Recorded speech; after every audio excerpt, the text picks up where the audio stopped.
Hey guys, Marshall and Sagar here. Welcome back to the Realignment.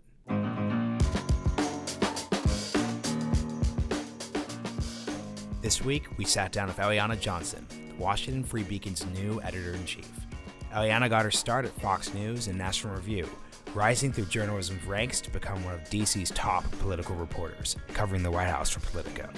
She discusses how she'll lead the Free Beacon through today's tumultuous political landscape, whether she thinks conservatives are welcome in the mainstream media, and most importantly, how she thinks the media has fared reporting the deeper public policy debates framing the Realignment's focus on foreign policy, economics, and technology. Let's dive in.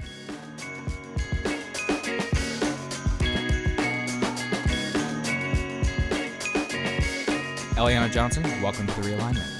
Thanks for having me. Absolutely. So, Eliana, the reason we wanted to have you on is because, this is a big time of flux for the conservative movement and media generally. The Beacon has had this intense focus on reporting. It's had a huge impact just in the short time it's existed. Now that you are becoming the editor-in-chief of the Washington Free Beacon, what's your vision for the publication? I know you wanted to have me because of the mass national interest in the Washington Free Beacon. Of course. Appreciate that. Yes, interviews with me are in demand right now. But my vision for the publication really isn't different from the vision that the founders of the site set out. So, and that is doing reporting with recruiting conservatives to do serious reporting and establishing a stable of respected reporters who are conservatives. I think. And having lived in the world of mainstream reporters, it's fair to say that most reporters in the mainstream media either are liberals or believe themselves to be apolitical but have broadly liberal sensibilities. So our goal at the Beacon is to bring in different sorts of people to do reporting, and then that reporting by its nature is distinguish itself from the other reporting out there. I think one of those things is this has always been a vision for conservative organizations where I also came up, which is, we'll do reporting. But what do you think is reporting to which particular end? As in, is it by covering things that the mainstream media doesn't necessarily want to cover? Is it covering the right in a critical but in not a hostile way? How are you going to approach that? I think there are a lot of outlets and conservative outlets right now that focus on the right. When I was at National Review several years ago, they themselves, though they don't do a lot of reporting right now, they continue to talk a lot about what's happening on the right. I think there's a lot of interest in that. The Beacon is a little bit different in that there's some focus on the right, and certainly they have covered the administration. They'll continue to cover the administration, but most of the focus is on the left. And I think they really felt a need to cover the left from with conservative reporters because there was a sense that the mainstream media isn't quite as aggressive when it comes to covering the left and covering Democrats as they are when it comes to covering conservatives, which I think is done in a very aggressive way. And I think we've seen that in the coverage of the president. Mm-hmm. How do you do that? So how do you basically say we're going to have conservative reporters cover the left without ghettoizing yourself, right? Because you sort of don't want to say, we're just like the mainstream except we're conservative, because that sort of sets it up like you're doing something that's fundamentally different.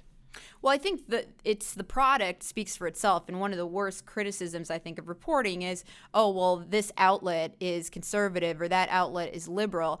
Ultimately, something is accurate or it's inaccurate. And so really the reported product has to be unimpeachable.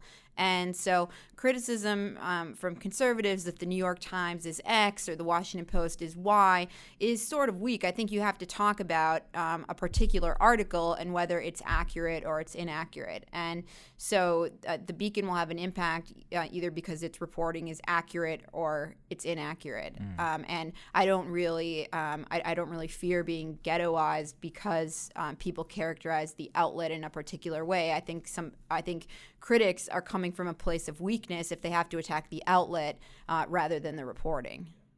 And I'm happy to take criticism of the reporting. Yeah. So if you're focused, so the problem would be if you're sort of just saying we're going to do conservative reporting. What you're really trying to do here is no, we're doing reporting that has that's factual and is sort of following up with things you want to talk about. Well, my response would be, is there an inaccuracy in a particular article that we need to address? I mean, I saw this a lot because the Beacon, through Freedom of Information requests, was one of the first outlets to do reporting on Kamala Harris's prosecutorial record out in California and how many people she had put behind bars for marijuana-related offenses. And this was a criticism that Tulsi Gabbard seized upon in one of the Democratic debates. And instantly I saw online people saying, how could Gabbard have the temerity to seize on... It's a right-wing talking point. Seize on an argument that was put into the bloodstream by a right-wing outlet. But I think either the argument has merit and is based in the facts, or it isn't. It doesn't really matter where the argument originated, whether it came from the New York Times or whether it came from the Washington Free Beacon. And I think you did see that Harris is going to have to respond to the argument on its merits. Mm-hmm. Yeah. And I think the other thing that's interesting about your new position is you're the first female editor-in-chief of a conservative publication, as I understand it. And we're also sort of in a post-Me Too world where basically much of like the Washington, New York journalism sort of nexus was really shaken by that movement. Is that something at all that you think about when you're thinking of conceiving your role at all? I think about it in the sense that I'd like to find more women to sort of bring up through the reportorial ranks, and in my new position, find more conservative women. And I think what I've seen in both the mainstream media and on the right is that if you can find women at the early stages of their careers and bring them up, they are in high demand. So the Beacon has had a lot of women come through its ranks, and inevitably they've gone on to bigger and better things because there's a lot of desire to have competent, capable women in jobs. And so I think my job coming in is to replenish the ranks and find the next generation of those people and train them up and send them out. So I think I'm not totally of the view that it's such a tough world out there for women, but I do think we need to keep finding them and promoting them. And I think once you do identify them, people are eager to hire them. Yeah, absolutely. And Eliana, you really are one of the few conservatives. You started out at a conservative outlet, like you mentioned, at National Review, and you rose to the very top of mainstream media as a flagship White House correspondent for Politico. Now, what lessons did you learn as a conservative going into that mainstream space and now coming back as editor-in-chief of the Washington Free Beacon in conservative media? I'm hesitant to talk about any big lessons sort of beyond my personal experience, but I think my sense is sort of that I think mainstream outlets are eager to hire, or at least from my experience, eager to hire people with deep sourcing in the conservative world. But once I got to Politico, I think the economic incentives in terms of book writing or television contracts or reporting that gets noticed among your colleagues are really to sort of go with the flow once you're there. And a lot of, I think, political bias shows up in story selection and focus. It's not, in saying Democrats are wonderful and Republicans are terrible. It's really in these small things. But the incentives are to go with the flow on those things and to become sort of indistinguishable from everybody else. And I think the challenge is somebody who tends to in a mainstream outlet see things a little bit differently is to keep your distinctiveness in that way when the incentives are somewhat different. And I think the challenge or the question I would sort of ask myself is, where are the incentives for a sort of mainstream, articulate, intelligent, conservatives? Mm-hmm. So the question here, because I'm just thinking about the sort of meta level we're having about this conversation, which is why don't conservatives just operate in the mainstream, right? So if we're looking at this discussion, we're saying, hey, so there's all these mainstream outlets which operationally are center-left. And then there are right-leaning outlets that are operating their own sort of sphere. Why aren't there center-right mainstream outlets, in your view? I think for a couple of reasons. I mean, I think if you ask yourself, like, why are the major universities in the country center left? I mean, it's the graduates of those universities who then come to work at the major newspapers and television networks. So naturally, I mean, I think you have to take a step back, and then the elite high schools in the country, they're center left. And so I think really most of the major influential institutions in American life, with the exception of the military probably, are center left institutions. And as a result, I mean, that includes the major news networks. And you went to Yale, right? I did. So I'm interested in how did you end up as a conservative then? Because we're describing basically all the incentives seem to have been pushing you in the opposite direction that you turned out. It's really interesting. I think I graduated in 2006, not to date myself. I don't know for these millennial podcast listeners, but I graduated in 2006, and I guess looking back, I would have characterized Yale as a liberal place, but it really wasn't something that I was all that aware of when I was an undergraduate. Though I have gone back to several college campuses over the past 5 years or so, and now when I'm on college campuses, they do feel remarkably woke and liberal to me. So I think there's been, I do think there's been a big change on college campuses in over the past 15 years that wasn't present when I was on campus. When I was there were a number of, when I say conservatives, I don't mean politically conservative. I would say traditional professors who took a really rigorous approach to scholarship, who thought about big ideas, and I think I was attracted to sort of great book style of learning, and that was available. I don't remember really people characterizing it as patriarchal or saying that these books had to be read out of the curriculum. And there were also options for people not to do that. I don't remember it being a major political issue. Of course, I think in the 90s, Peter Thiel was a part of the big controversy at Stanford, where that was I over remember the Western, it was over Western right. Civ. Yeah. I can't remember if that was supposed to be mandatory at Stanford, but It was so mandatory. there was nothing like that at Yale, where there was a mandatory, but certainly there were available options, and professors really devoted to undergraduates who were willing to teach that. There were also options for people who had zero interest in that. So it seemed to me to be a really great place that was culturally liberal, which was fine with me. But there was just nothing forced on anybody. So I think one of the most annoying things, as I think you can attest this as somebody who's been in the mainstream, and I also entered it myself, which is that 99% of the conservative discussion is about what the mainstream gets wrong. What do you think are one of the things that mainstream media gets right? Love that question. I think I can really speak to Politico in my 3 years there. I have found an absolute openness to me. I came from a conservative outlet. They knew that. They welcomed it. I really can't speak highly enough of my experience there. So I absolutely didn't find at Politico the, I think, culture that many people who haven't worked in the mainstream and have spent their lives in conservative institutions might imagine that would greet a sort of, an outsider coming from a conservative outlet.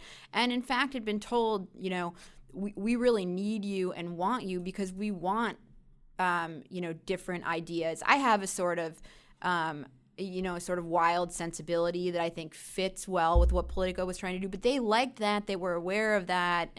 And that had nothing to do with my being conservative, but I felt very welcome there, and I think that's something that I can't speak to all of the mainstream, but certainly certainly that's true. That was true at Politico. And the thing that's interesting here is that this is also a really tough time to take over any sort of digital publication right now. Just because the media business is in a tough space right now, but also it's a super complicated ideological time. So how do you really think, from a broader sort of institutional level, because obviously you've had a lot of experience with the reporting, how do you think you're going to really lead the Beacon itself? Continetti, as I understand it, Matthew Continetti, the former editor-in-chief, he would... Still the editor-in-chief. Still the editor-in-chief till the 27th. We're going to have overlap, so don't boot Matt before he's gone. Sorry, Matt, we love you. Yeah, sorry, Matt. So I mean, is there? Are you thinking at all about how you are going to steer the ship itself, institutionally? So there are a couple of things that have guided me in my reporting, and some of them that I've learned the hard way. I mean, one of them in terms of reporting, I mean, one of the challenges I think is going to be to strike a balance between serious reporting that consumers of news take seriously and will compel them to come to the site every morning, balanced with the humor that the Beacon does, and I think does really well, and that has made me a fan of the Beacon since it started. I think with a lot of the media being incredibly self-serious right now, it does really distinguish the Beacon, but there has to be a balance between the two, and great content on both of those fronts. But the second thing I think is that, and the Beacon has done a great job of this thus far, is that to let people know that it's always better not to have a scoop than to get something wrong. Mm-hmm. And that's something that I think all of us who have done reporting have learned, in a hard way, but to make sure that young people know, and also ambitious young people who are eager to get things, to be first, to distinguish themselves, to become known in the world of reporting. So, I mean, those are a couple things that are sort of going to guide me. And I think, but I don't go in with, huge grand plan. But, I mean, you talked about new media. I think one of the things that the Beacon has done well is I think they've done podcasts well. And certainly, I mean, that's something that I'm going to be paying attention to and, invest some time in. Well, as podcast hosts, we can attest to that.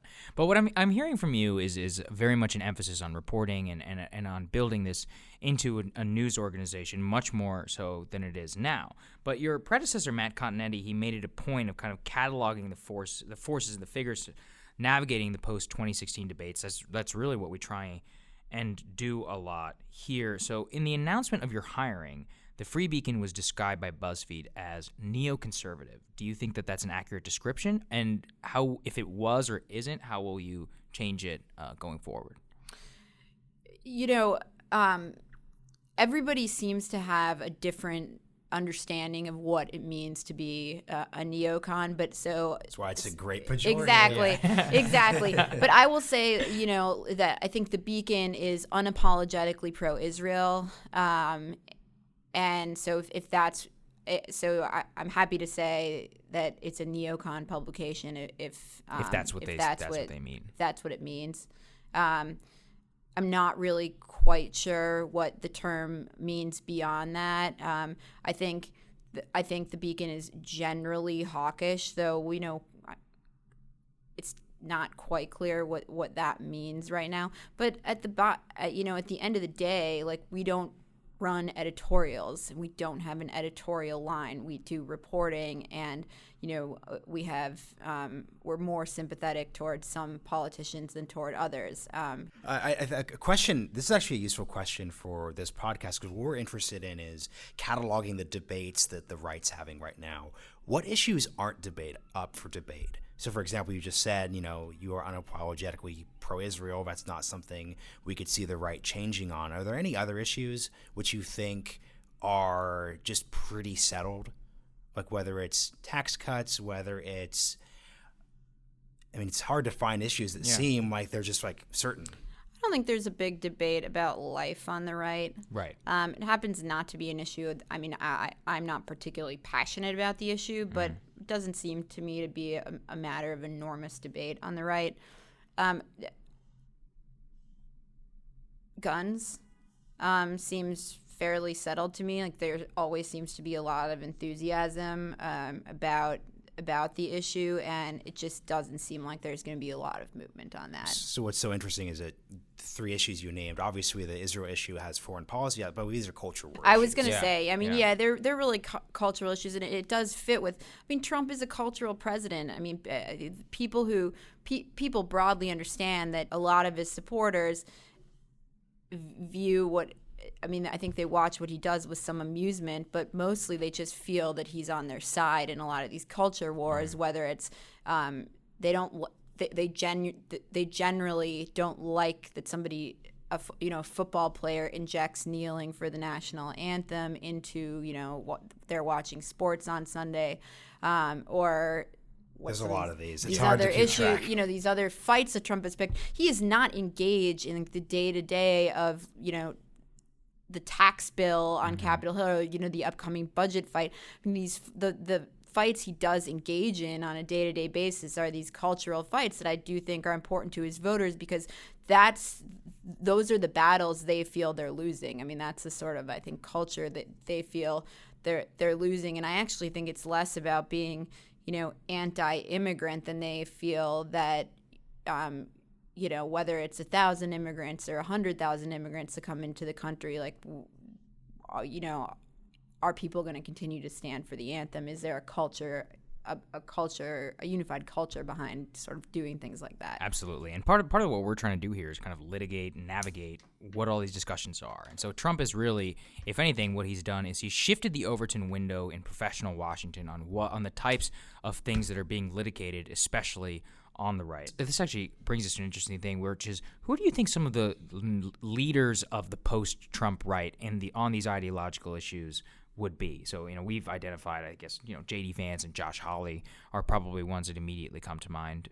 What are some others in D.C. or in the rest of the United States, in your estimation? Well, I think regardless of going beyond particular issues, I think it's going to be who are the biggest figures on the post-Trump right, and then they're going to have to provide some answers on these issues. So I think you can already sort of see the jostling for that happening right now. And it's interesting because I don't think Trump is going to cede the stage as easily as people may think. And so that jostling may be more difficult for all of these people to find a place post-Trump than they might imagine. But certainly Secretary of State Mike Pompeo is one of those people. Senator Tom Cotton of Arkansas is another one. Nikki Haley, the former UN ambassador, is another one. And, a lot of Florida politicians.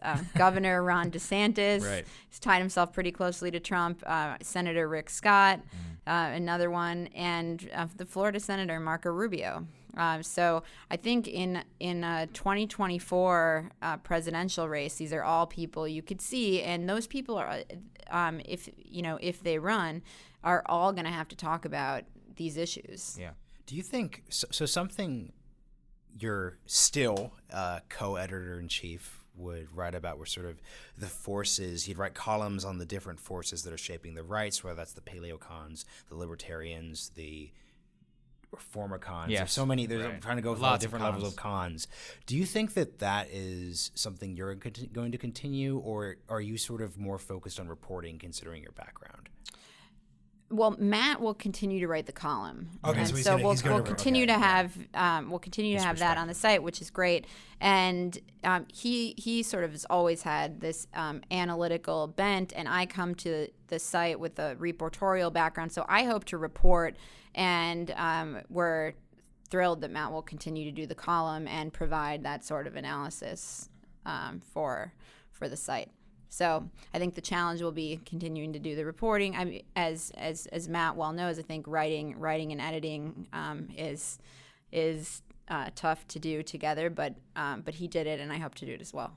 Well, what we alluded to previously when we were talking about what the post-Trump right looks like is that there have been all of these shifts in issues on China, on technology, economics, free markets. How would you assess the mainstream media coverage of the changes in these issues? Because it often seems that if somebody were to take a non, kind of Reaganite position on something, that they're like, oh, he's just adopting to Trump, when actually there's quite a bit more that's going on there. So how would you assess the coverage of that phenomenon in particular? I actually don't think there's been a lot of issue-based coverage, because coverage of Trump himself seems to obviate all of that. And so I don't think, and actually I think that's true within the party as well. I don't think there's been a whole lot of discussion within the party of where do we stand on free trade? Are we a free trade party or not? I think this is even more true on foreign policy. I mean, where does the party stand on, there are just would be bitter debates about that. Where does the party stand on Afghanistan? I mean, there would be no unified position. If you ask senators on Capitol Hill, they are bitterly divided on this. And certainly, I think you mentioned neocons and paleocons. Certainly, since in the post George W. Bush era, there has been a resurgence of the paleocons. I think because the wars in Iraq and Afghanistan are perceived to have dragged on way too long, and there's a lot more within the party skepticism of interventionism and military action abroad. So I don't think that that the media has covered that all that much, because there's just been so much interest in Trump as a personality and his quirks and his governing style, to the extent that you could call him that. Simply, they almost blot out the sun. So, do you think that there's a reckoning coming? I guess if Trump was to exit the stage, is there going to be a reckoning coming to say, well, because right now, anytime there's a discussion about debt or there's a discussion about trade, it's like, well, and then there's people on mainstream outlets who will say, I thought they were the party of X. And then right now, you're right, there's not a lot of issue-based coverage, but there might be after Trump. How will they come to see that, or will they see it purely as a phenomenon of Trump? Well, I think what tends to happen is that when parties are out of power, and that very well may happen if Trump loses in 2020, there's a whole lot of squabbling, very little gets resolved, and then the course of the party will be determined by whoever the next presidential nominee is. So it could be that some outside group akin to the sort of Democrats' third way is formed, or it could be that the next nominee in 2024, provides a unifying force and sets the party on a new course. But I think it's difficult to predict. One of the critiques of sort of D.C. during the Trump era is it's all politics has become entertainment to a degree of self-parody. So how do you sort of cover these deep and important issues that the Beacon's really covered? I think there are people with the Beacon who are covering drug policy in a really nuanced and interesting way. There are people who are covering Israel and other foreign affairs issues. How do you balance seriousness with an actual coverage of what's happening on the ground, which is palace intrigue? Mm-hmm. Well, I think you put your finger on it, which is, I mean, the Beacon's doing it right now. They are covering serious policy issues. They have been doing it. I'm curious in the extent to which Trump's exit from the national stage, or simply Trump's departure from the presidency, changes things and politics becomes less entertainment. I think there are some signs that it won't change, in that there have been other entertainment-type figures like the Michael Avenattis of the world and the Omarosas. I think you can argue they're an outgrowth of Trump, and a different president, whether it's Joe Biden or Kamala Harris or another Republican, won't breed other figures like that. But I don't know. I think it's tough to say whether there will be a return to normalcy that makes it. But there's always been this debate about, it's difficult to talk about serious issues. Like, there's always a desire to, right. We need more coverage of issues. But was wonderful, look, right? The fact is, like, people want to read interesting stuff. Like, human interest is generally about stories relating to people. And, my advice to people has always been, like, you can get people interested in drug policy, but you have to talk about it through a human story. Human lens, right. And you're right. That's one of the things. The role of the individual is something that is often denied by a lot of these people. Like, why don't they just write about X bill? Well, it's actually much better to find, the people that are affected by a policy and then tell their story, and you can tell a macro level thing. But what you got to earlier was about how bias and coverage can often reflect itself in story direction. Whenever we also, I think that's been most interesting about Trump is how he's changed the Overton window nationally on certain issues. So I think that China is one that will certainly not go back, regardless of a Democratic or Republican administration. Why is it that do you think came to be? What is it about? Because his China position is much more about arguing around the nuances of the trade policy than it is we should have a confrontational approach with China. How is it that he's been successful in doing that? Well, it's interesting because Trump's approach to China is not different than his approach to a lot of other countries where he happens to be wrong. where he's like, yeah, Japan's screwing us and South Korea's screwing us. It's just that he happens to be right about China, whereas he's wrong about a lot of these other countries and their approach to trade. And so when he does talk about China, I think he had a ready audience, and a lot of people were receptive to what he had to say. And but you also see with Trump, he's pulled in two different directions. Like there are tremendous financial incentives for him to simply make a deal with the Chinese, regardless of how good that deal is, and political because of the markets, but also political incentives pulling him the other way because he campaigned on being tough with the Chinese, and he hasn't gotten a good enough deal yet. But I think you're right that by comparison to Mitt Romney's presidential run, and that there is a lot more appetite for both Republicans and Democrats to take a hawkish stance towards China. I guess my only point would be like Trump takes a hawkish trade stance towards a lot of our allies, and that's a good parsing of what his instinct it just is. happens. I mean that's his how he views the world, which is sort of Hobbesian place where every country is looking to screw every other country.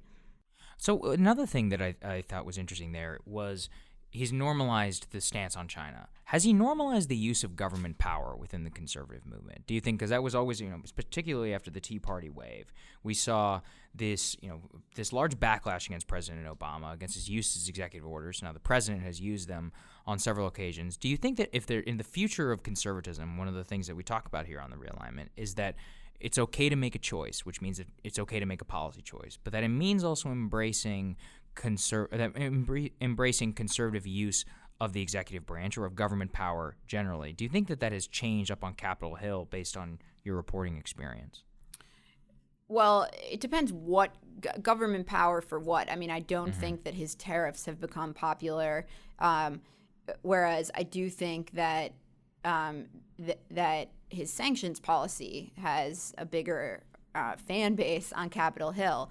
But I don't think there's ever going to be a big appetite among sanctions conservatives. Towards where?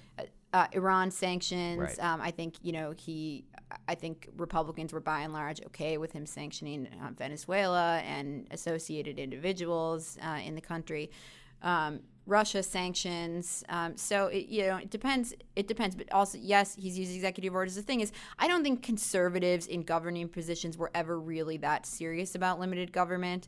I think that philosophically, it's something that they always wrote about and talked about more than they did in practice. Mm-hmm. Something that's really interested us also is the difficulty that a lot of these debates have, the difficulty in covering most of these sort of debates. So, for example, you have the Washington Post last month had a pretty egregious op-ed where J.D. Vance, we've had on the show, is accused of being a white nationalist because he referred to the idea that Americans should increase their birth rate. And they basically clipped it in a way that made it seem like he wasn't speaking about Americans of all races. Why is there a consistent, I would say, like, difficulty handling conservatives in a good faith way? Well, I mean, it's about individuals, I think. And so by and large, like the individuals in newsrooms, whether they consider themselves to be Democrats and liberals or whether their sensibilities are just liberal, their instincts are that they read something they find to be offensive, and it's from a conservative or it's from a Republican, and the instinct isn't this person deserves the benefit of the doubt in the same way it would be coming from a different author. Of course, I mean, I can't speak to this particular experience because I don't know who the editor was or the particular person was, but I think when you have a newsroom where 80%, 90% of the people are voted for Hillary Clinton, or those sorts of things are going to happen, where they have a less charitable approach to members of the opposing political party, in the same way that an organization staffed by conservatives or Republican would have the same sort of approach to Right. an article coming from. And so, as somebody who's liberal. about to build a newsroom, or keep the newsroom and also build upon it and shape it for years to come, how is it that you're going to institute a culture of fairness to both sides? Well, I think that's what the principles of reporting do, where it's just extremely important that you're giving the subject of the reporting an opportunity to respond, and always contacting people for comment. Right. And I mean, I think that's the obligation incumbent on the reporter. Mm-hmm. So I guess my last bit is really, what are the issues that you are most excited to cover? Like, so if you're looking at our audience, like, what are the areas of reporting that you've found to be undercovered that you think you'll have a chance to focus on when you're at the Beacon? And to build understanding of. To be honest, I'm just starting out in this position, and I think a lot of it is going to be what am I seeing and what am I hearing in the new job, in the same way that a lot of what I covered at Politico was based on what I was seeing and hearing in that job covering the White House. So I assume that the source base changes a little bit, given that my position is changing, but becomes richer and a little bit different, and I think gives me a little bit of deeper understanding of what the priorities of Republicans and conservatives are, and allows me to provide some insight into what's happening both in the party and across party lines. Mm-hmm. So final question for you here, which is one of the themes that we've explored, is there any going back? Is that there's a idea sometimes in Washington amongst a lot of people who've worked in conservative politics, or actually politics writ large, that after Trump is gone, that things will suddenly go back to a different consensus. In your view, what do you think is that we're not going to go back on, and what might we go back on?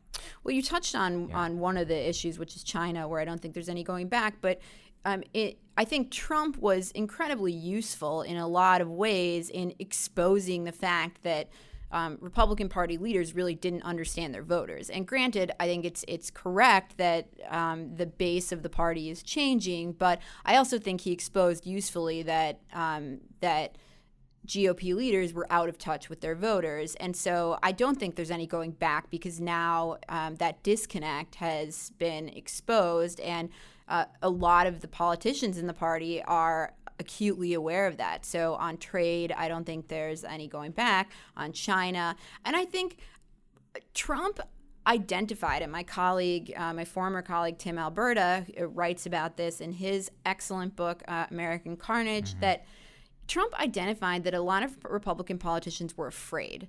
And in the same way that I think a lot of conservatives in the mainstream sort of self-censor, a lot of Republicans were self-censoring because they felt like it wasn't okay to say, I believe there should be less immigration to this country. They were afraid to say it. They may have believed it, but they were afraid. Trump wasn't afraid to say any of these things, and I think Trump has made a lot of these people less afraid to say what they really believe because he doesn't care. Mm-hmm. And so I think that he may have sort of birthed a culture of, I think you can see this also among some Democrats on the campaign trail. I mean, they're using crasser language than was used before, but also there's less of a, there's a little bit, it's not only in terms of swearing, but also just less of a holding back of sort of what you really think, because Trump showed that that's actually quite popular. So there really is no going back, and I think that's one of the themes we've found here. So Eliana Johnson, thank you so much for joining us. We appreciate it. Thank you. Thanks for joining us. We hope you enjoyed the episode. As our nation's capital says goodbye to summer and gears up for a busy fall, be sure to tell your friends across the country to subscribe to The Realignment, where we cut through the policy noise and get right to the heart of the issues reshaping the geopolitical landscape. Thanks for coming back, and we'll see you next week.